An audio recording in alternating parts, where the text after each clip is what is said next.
Vos prometo, senhor, buscarei riquezas e glória para o nosso amado Portugal. Vá, então vá.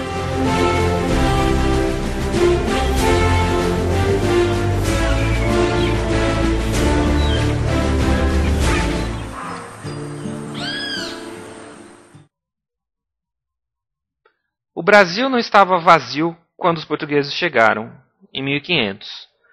Mas os portugueses não gostaram dos índios. Disseram que eram preguiçosos, que não produziam nada de útil para o comércio. Falaram que a terra era boa só para turistas, ou padres, em busca de novos fiéis.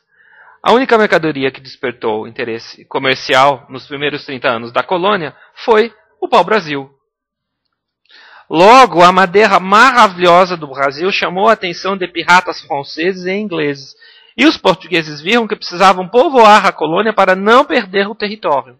Aproveitaram o bom clima e mataram 2 coelhos com uma cajadada só. Trouxeram da Ilha da Madeira, Açores, Cabo Verde e São Tomé a tecnologia da manufatura de cana para produzir açúcar. Açúcar na Europa era remédio. Adoçava geleias, refrescava água. Só não fazia bem para o bolso. Très cher. Mas a manufatura do açúcar só valia a pena em grande escala. A cana foi plantada desde a capitania de Pernambuco até a de São Vicente para produzir açúcar e seus subprodutos, como rapadura, mel de engenho e cachaça. Mas faltava mão de obra para plantar toda esta terra e beneficiar a cana, então...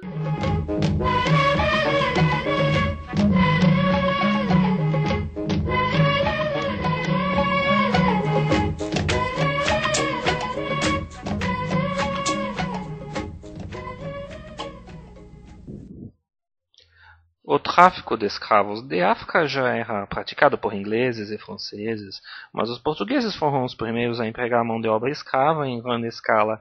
A sociedade açucareira virou uma pirâmide com senhores de engenho no topo. E embaixo ficavam homens que produziam outros gêneros agrícolas de exportação. Lavradores, artesãos e, na base, escravos, de qualidades variadas. Os engenhos eram como fábricas. Havia a plantação de cana, a área de produção, com moenda, caldeira e casa de purgar, a senzala e uma capela. No centro de tudo estava a casa grande, onde morava o senhor de engenho e sua família. As sinhás portuguesas já vinham casadas ou eram trazidas do reino para suprir a falta de noivas brancas. Elas traziam na bagagem todo o conhecimento transmitido por suas mães e avós, inclusive as receitas típicas da terrinha e fogões e chaminés europeus. Mas quando elas chegavam aqui, elas encontravam uma cozinha muito diferente. As criadas eram escravas ou índias. Os ingredientes eram desconhecidos. E fazia um calor enorme, que dava vontade de sair e fazer o fogo lá fora. Essas senhoras se viram obrigadas a reinventar seus costumes e suas práticas do reino português. Amiguinha, os fogões são aposentados e as sinhás copiam um costume indígena. Fazem um puxadinho que nem a gente tem lá na nossa casa, do lado de fora da casa, para preparar as comidas de todo dia. E olha, gente, a cozinha do lado de dentro fica exclusiva para o preparo dos doces finos. Os portugueses mostraram grande capacidade de adaptação. Na falta de seus ingredientes típicos, usam o produto da terra. O pão branco é trocado pela farinha de mandioca e as cuias tomam o lugar dos pratos na hora de comer. Como a economia colonial se apoiava no cultivo da cana-de-açúcar, todos os campos estavam ocupados com ela. Não haviam grandes plantações de outros alimentos. As famílias dos senhores de engenhos acabavam comendo quase o mesmo que escravos e índios. Os portugueses gostavam de comida com muito caldo, mas combinaram sua preferência com as comidas secas dos índios, como peixe seco e farinha de mandioca. E aprovaram o tempero das escravas, queijo, pimenta, coentro e dendê. O cardápio incluía tapioca, feijão preto com verdura, angu de fubá e outras delícias. Tudo vinha de quintais, hortas e pomares. No quintal eram criados pequenos animais como os porcos, aves, bodes e cabras. Estes só eram servidos no dia da festa e só para as visitas. Se chegasse visita, ganhava galinha velha, cozida na panela, fervida ou ensopada.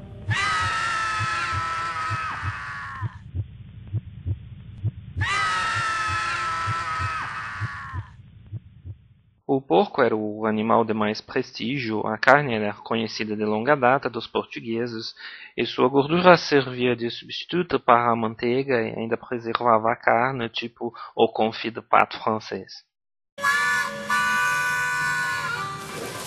Hello, pessoas! No quintal acontecia uma verdadeira guerra entre as hortaliças brasileiras e as trazidas de Portugal e África.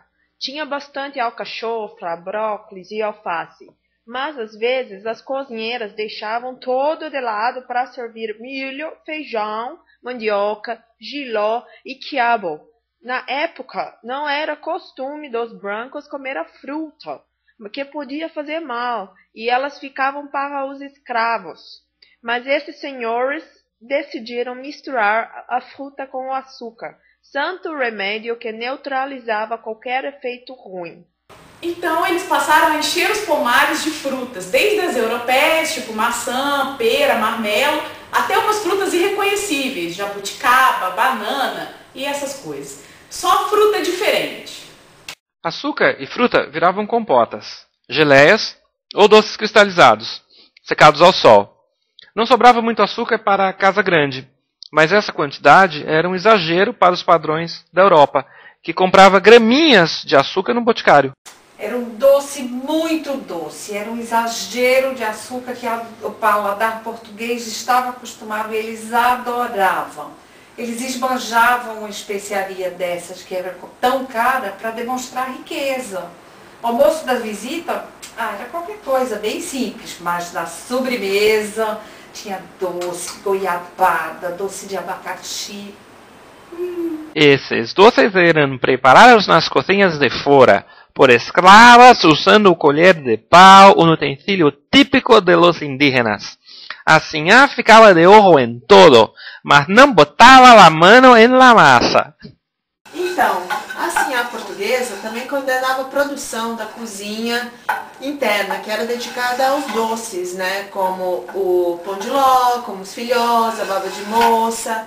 Estes eram feitos com a farinha do reino.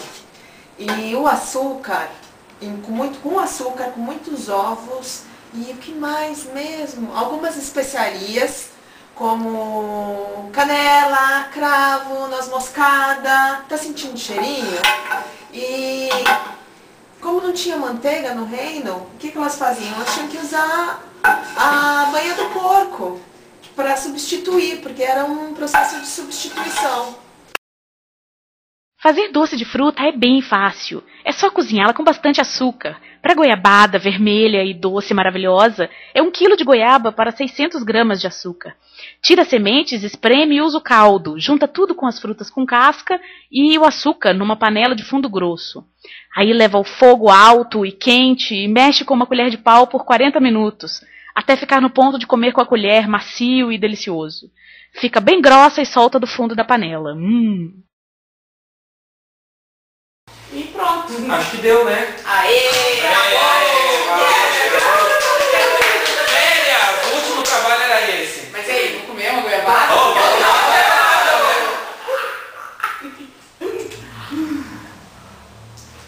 Hoje deixa um pouco pra mim. Olha o Robertelino. Bon appétit!